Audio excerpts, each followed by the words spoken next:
final preparations for a mission that's been described as a milestone moment for military aviation.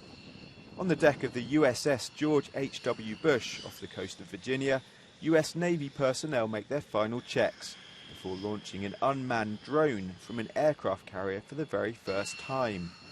The bat-winged X-47B took to the air after being launched by a catapult, a moment seen as a real breakthrough for robotic aviation.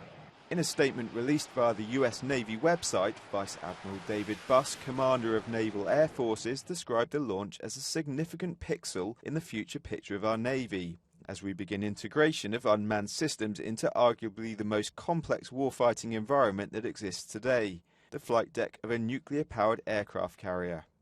The Navy hopes the experimental aircraft, which looks like a smaller version of the B-2 stealth bomber, will pave the way for a new line of drones that would carry out bombing raids from a carrier, a new era of unmanned naval aircraft. The X-47B can reach an altitude of 40,000 feet with a range of around 6 hours, or 2,100 nautical miles.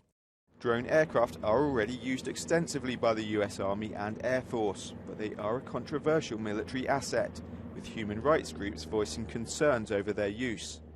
US-based Human Rights Watch has cited the X-47B in particular as an alarming new development.